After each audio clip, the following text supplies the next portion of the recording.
It was the offense last night for Norwich, a mercy rule victory, 16-6 over the Lowell Spinners. 15 runs over their last 2 innings at the plate. What a night for Norwich, and they are back in the playoff picture. 4th place in the Futures League standings. 15 hits. Oh yeah, that's right, a season high as well, overcoming a 5-1 deficit en route to a 16-6 victory. It's wins on back-to-back nights for Norwich. Good evening, baseball fans. Adam Plager, Logan Rundy with you. It is our Capital Property Group pregame show. This team is rolling right now, and Logan, they're back home to open up a massive 4-game opener. They're rolling, and there is no doubt about it. Good win on Tuesday, really good win last night in a place that historically we have not played well this year. And to win like that and to show Lowell that they didn't need the whole game, right? Only 8 innings were played last night. To find a way to beat them, it was huge. And then on Tuesday night, of course, Nashua was a big winner with that walk-off. However, tonight is a huge challenge. Vermont has over 30 wins on the year so far, and they're still in first place. But they're not playing all that well right now. They're not. They have lost 2 of their last 3 games, and Norwich gets them at an opportune time. Norwich is playing some of their best baseball, but more importantly, finding different ways to win ball games. And I would tell you, the team 2 weeks ago, that ball game might have been over in the 7th inning, trailing 5-1 against Lowell. Staying in the fight, so important for this group, and they kept their energy at an all-time high. There's a lot of belief in this clubhouse, and that really goes a long way. There's a lot of belief, and when you win, it's helpful, right? But I thought the energy has been good over the last few nights, even in the loss on Monday night. I just felt like it was good energy still, just the momentum didn't carry our way, too many mistakes, right?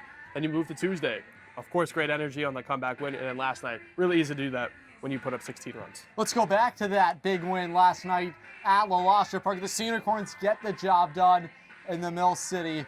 Season high, 15 hits. Here's a better one, 29 quality at-bats.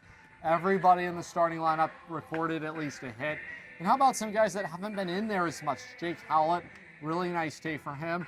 And it's all about guys stepping up at the right time. It is, and Jake's a guy that has led in that energy department. You know, he was on the field and probably the loudest guy when they went on Tuesday night, being able to have a game like he did last night. Henry Ayers stepped up big time last night. He went 3 for 3. Just the guys that haven't been as, not as pivotal as much so far out the year. Obviously we talk about TJ Barrett, we talk about Kenny Noe and Mike Fiataroni, but it was the guys behind the scenes last night that I really thought did a good job. Well, let's roll the tape of that big 7th inning last night, which felt like it was never going to end. 14 men step up to the plate, and the plate discipline, and I think Joe DeLanza would be smiling right now. They did not expand their strike zone, very disciplined, and they attacked at the right moment. Well, they did, and of course when you have an explosive inning like that, it's easy to look at and be like, okay, we're on the right track now, this is all going well. However, it's about consistency. You're going to see a Vermont pitching staff the next 2 days that has been really good all year. They've struggled in this ballpark. Norwich took 2 out of 3 the last time they played them here at Dodge Stadium just about a month ago. However, it's a bullpen, especially for Vermont, that's really good. It's about if the starter can really get it done for the Lake Monsters. Norwich finding a way to get it done against an opponent last night. They really struggled to put it together against all up and down their lineup. Quality at-bats, and the big bomb comes off the bat of TJ Bayer, and boy, did it go a long way over the wall in left field. Finally got a pitch he could handle, and he sent it a long way. Yeah, TJ took the momentum he had from Tuesday night. A nice little walk-off. He hit the ball about 15 feet, then he sends it over to the park, over in the Lasher Park. And being able to have an approach like that, a guy that can just put the ball in play and a guy that can swing for the fences, is one that's really dangerous. The 7th inning wasn't just one big inning, another big inning as well. 7 runs coming in a big 8th inning, and that was the big knockout punch. And Logan talked about it all summer with this team. How many hits do they need for that inning? Just 1. Yeah, it's a group that can really get it done, whether it's walking, whether it's advancing through errors. A lot of errors in last night's game on both sides. However, Norwich is able to come out victorious. That's a good sign for them. It also saves the bullpen an extra inning of work after Tuesday night using a multitude of arms, and then going into last night with just a couple. And of course, Eric Mathewson did his thing. Yeah, and 2 totally different innings too. The 7th and the 8th. 8 hits in that huge 7th inning. 1 hit in that massive 8th inning. 6 walks. 2 men were hit by the pitch. A position player had to come in and throw for the Spinners last night as well.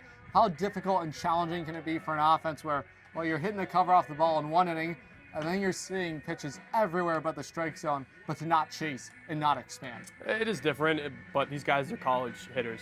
You don't see position players play at the collegiate level very often, so it is a little bit of a relief just to see the game slow down. However, it'll be interesting to see the timing. How is that going to be affected tonight when you have a Vermont bullpen that's really good, high velocity guys after seeing a position player last night? Well, now with that big win last night and back-to-back wins, let's get those updated Futures League standing up there on your screen.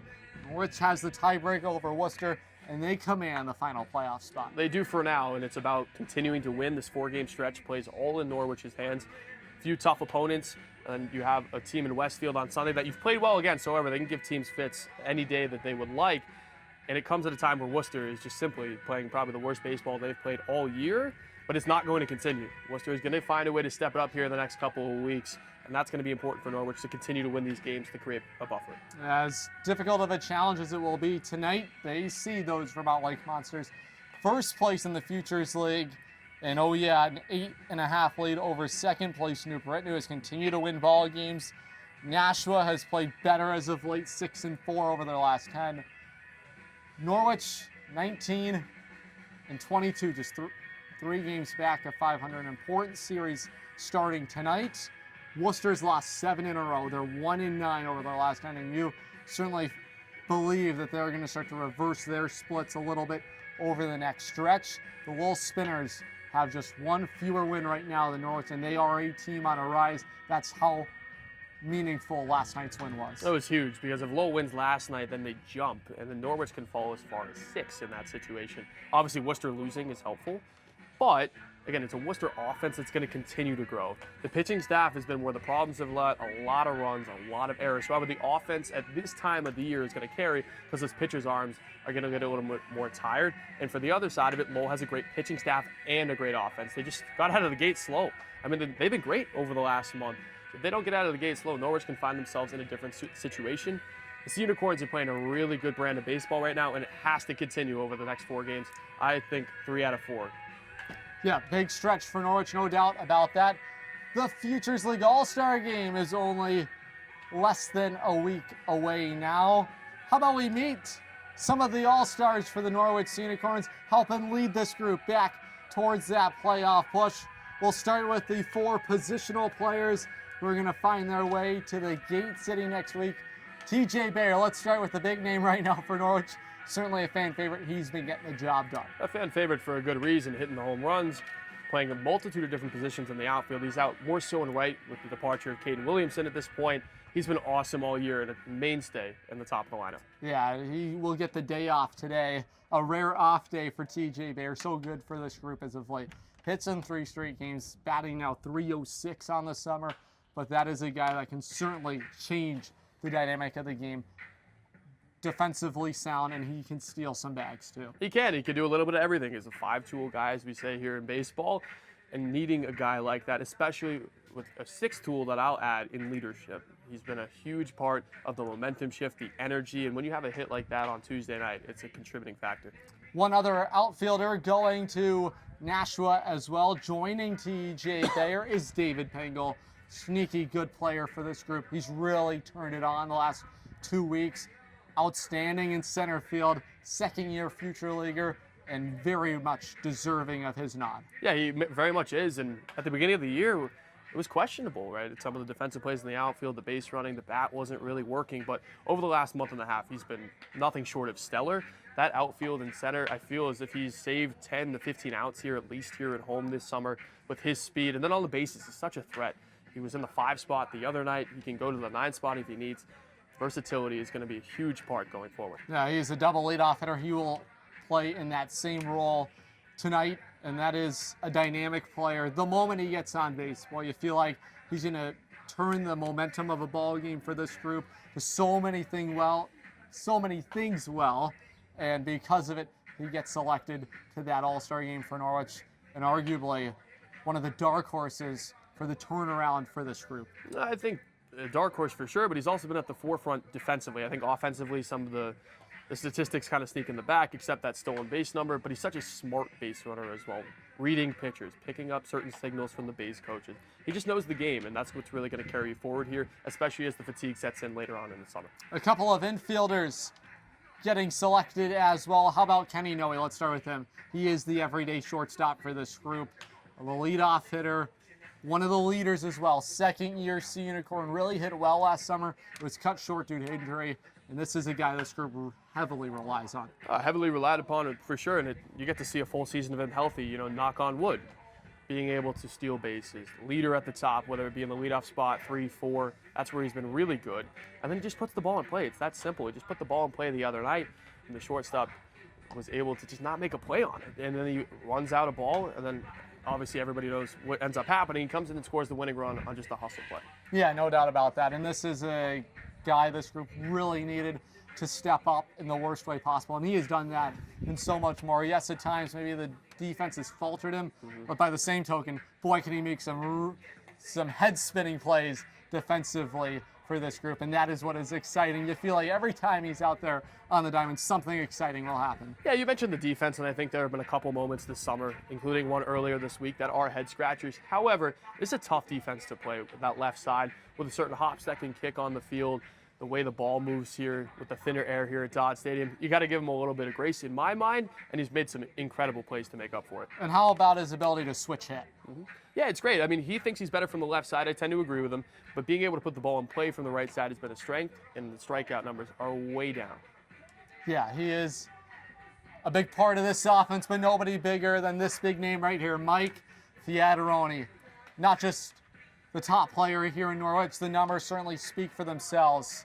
But boy, in the Futures League too, arguably the league MVP. League leading in steals, all the little elements of the game, he has brought it. Yeah, he really has, and since he's been here, he's been top 5 in average. He started off the year hot, the stolen base leader, as you mentioned. He just does a little bit of everything well. I think the best part of his game is his versatility in the diamond, whether it's first base, second base, and shortstop. His natural position is second base. That's where they'll play over at Bryant. But being able to move over to first base, with a couple of absences throughout the year, has been incredible for this group. And he plays it probably better than anybody in this league. Yeah, he's played every position on the infield, and that is a challenge to do. The demands are different everywhere on the diamond. Very rare do you see him commit any errors.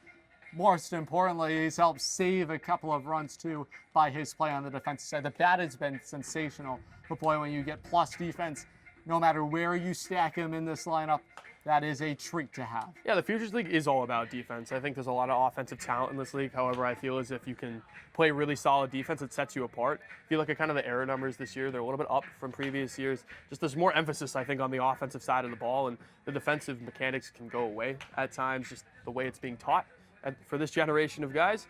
So being a plus defender, I think, creates an immense advantage in the long run. So those are 4 of the 6 All-Stars. We'll meet the other 2.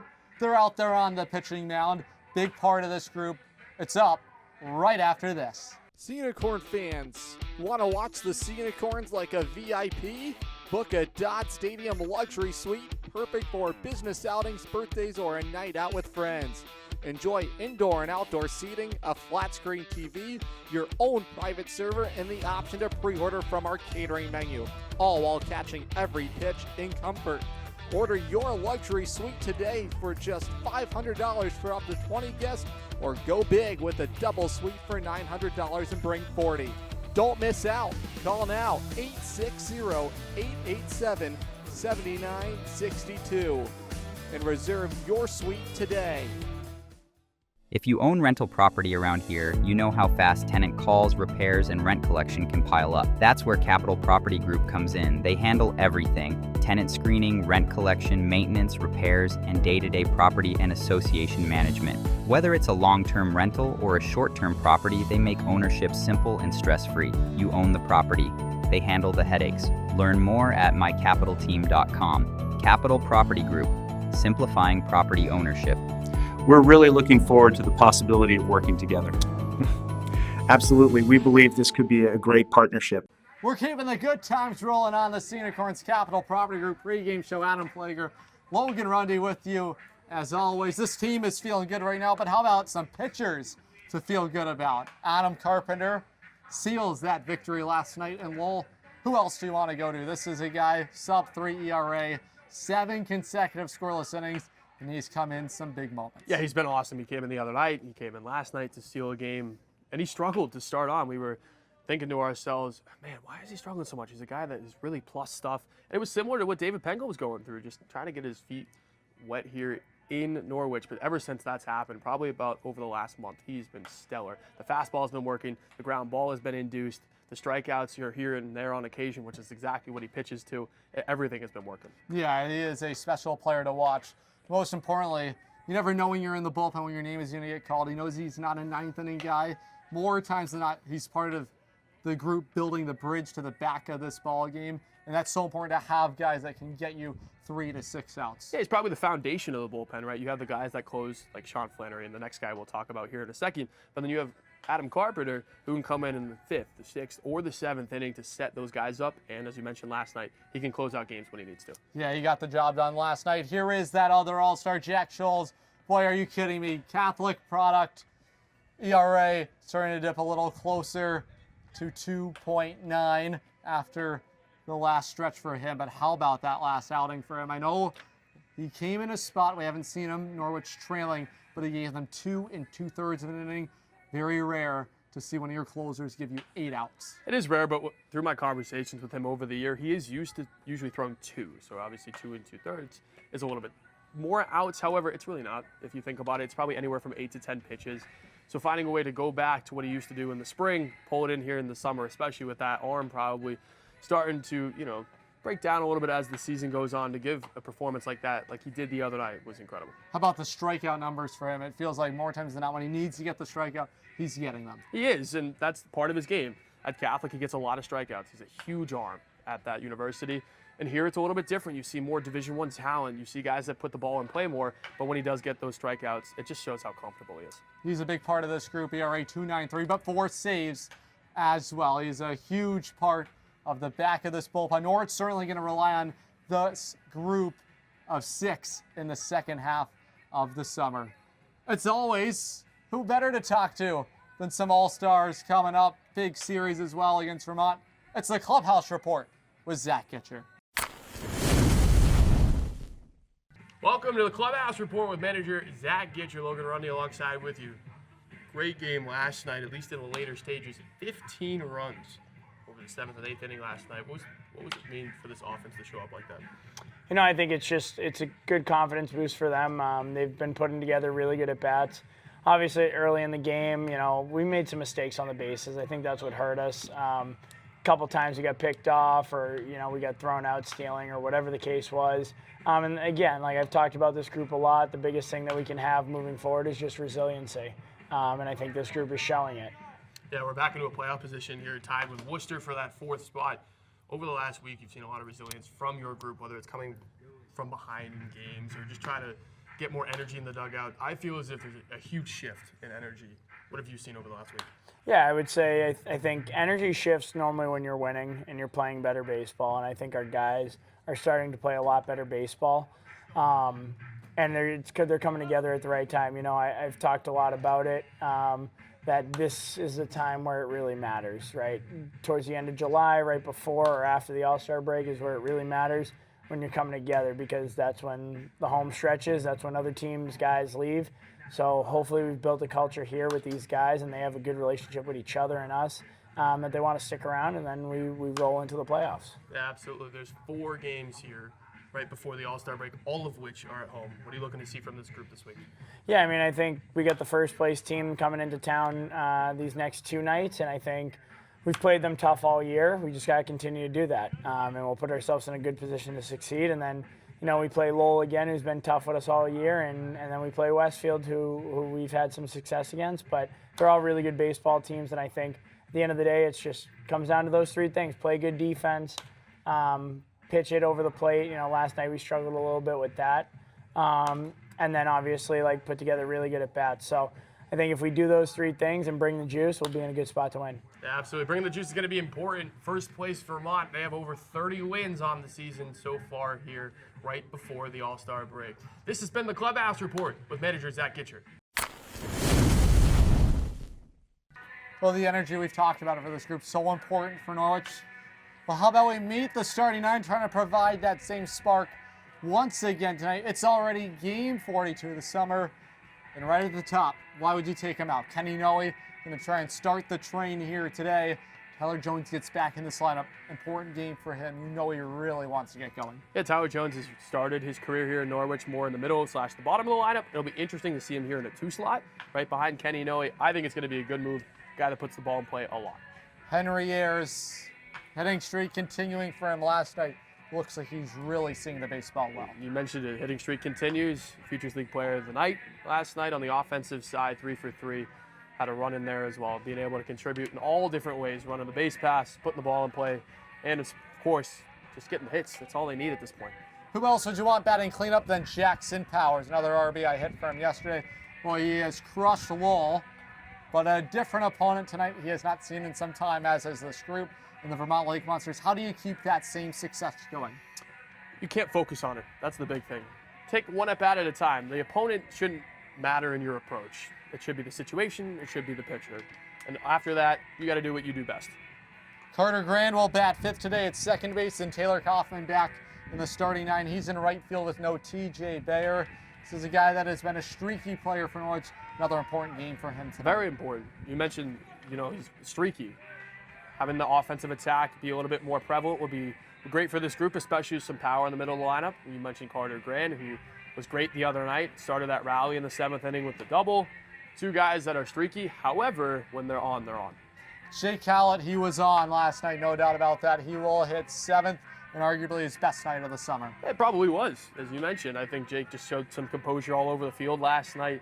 Having an approach at the plate has been something we've talked about with him a lot this summer. You saw it last night, and hopefully he continues it on tonight.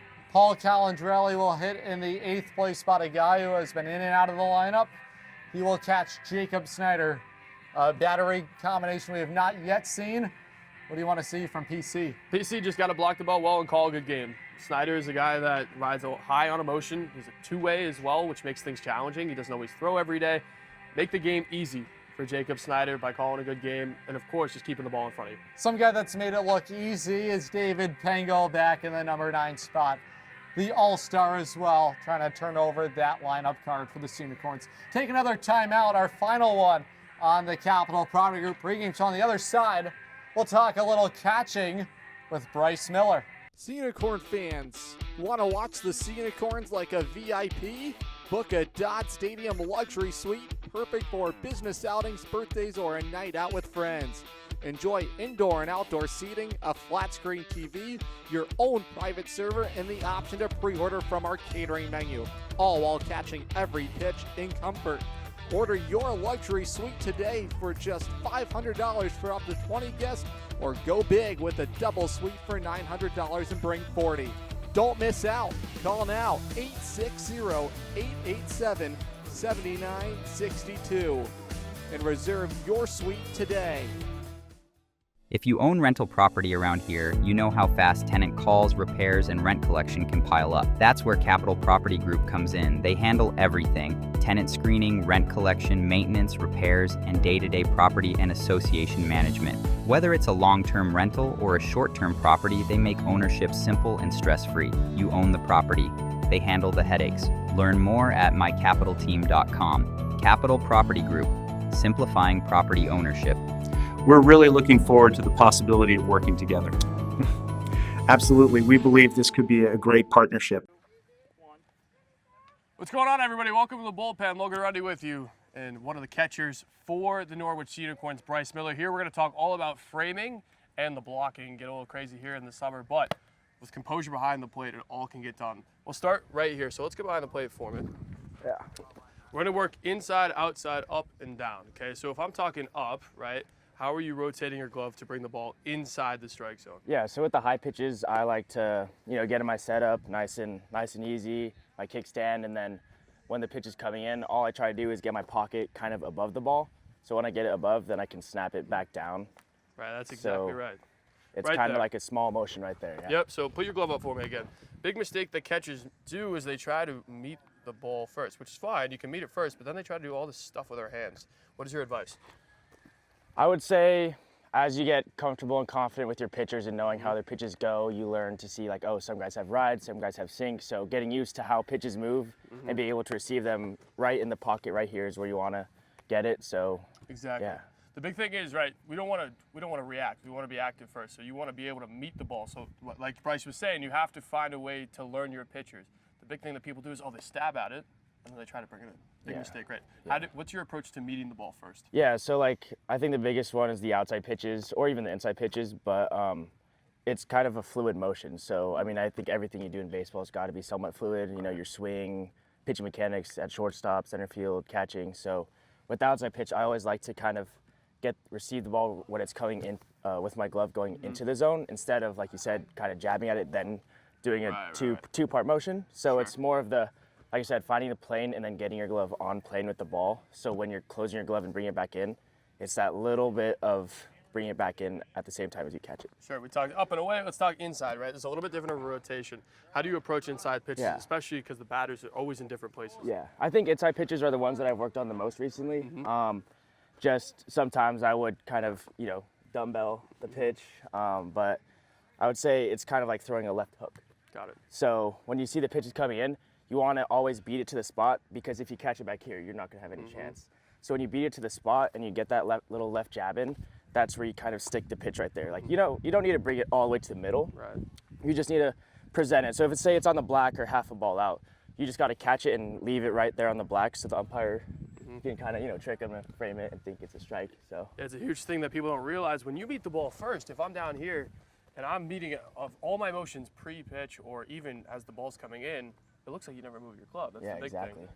Now, the lowest pitch is probably one of the hardest ones to do, especially because it's most arm motion. How do you try to be deceptive? Honestly, those are the most fun ones to catch, the low pitches with a good amount of ride. So with me, like I said, it's all about knowing the plane of the ball and the timing. That's the biggest thing for the low pitch.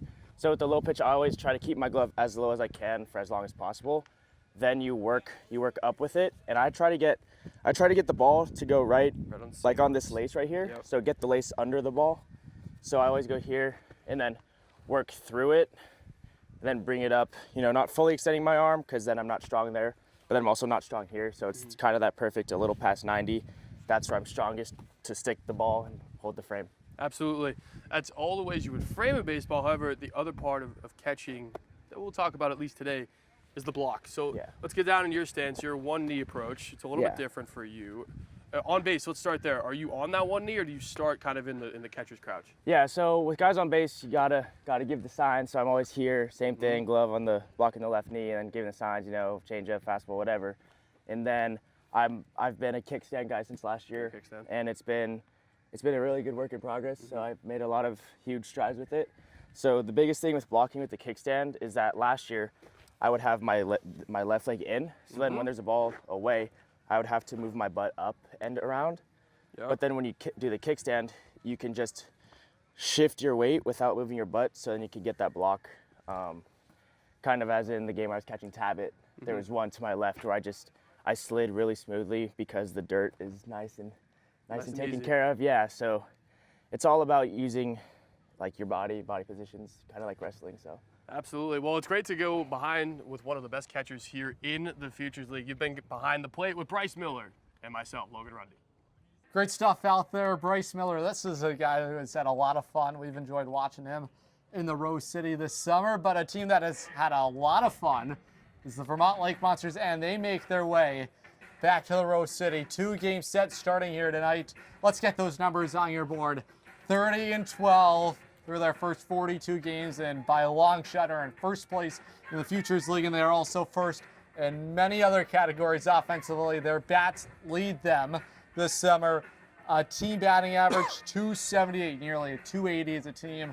This is an offense tough to contain. 275 runs is first. Same for hits, 393. And also on the pitching mound, 4 shutouts as well. How do you contain the Lake Monsters? You're not going to really stop them. You mentioned the word contain. That's it right there. Hold them to 7 hits or less and don't make errors, and that's the best way you can do it. It's one of the best hitting teams overall in the league, obviously best in hits and average. They are going to put the ball in play at an immense amount. Snyder's going to have to get some strikeouts. Yeah, Futures League leading 10 All-Stars for this group, and deservedly so. They don't play a fast brand of baseball. More times than not, ball games will go 3 hours with them. And I tell you what, they wear out a lot of opponents. It's the exact strategy. You mentioned it. It's a slow game. But the best thing that they do is they don't let anybody speed it up on them. When they lose those 12 games, the game's fast. They never have control from the start. However, when they do win, if they have control and the lead from the start, it's really hard to mess up that rhythm.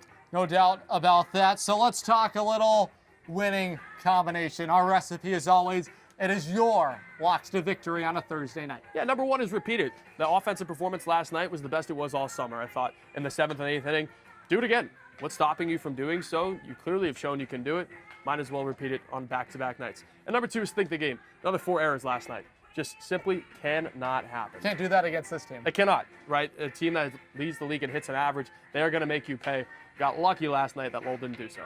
No doubt about that. A fun night for baseball. Thirsty Thursday right back here at Dodge Stadium, and the Scenic Horns looking to quench their thirst with win number 20. It's the Scenic Horns and the Lake Monsters right after this.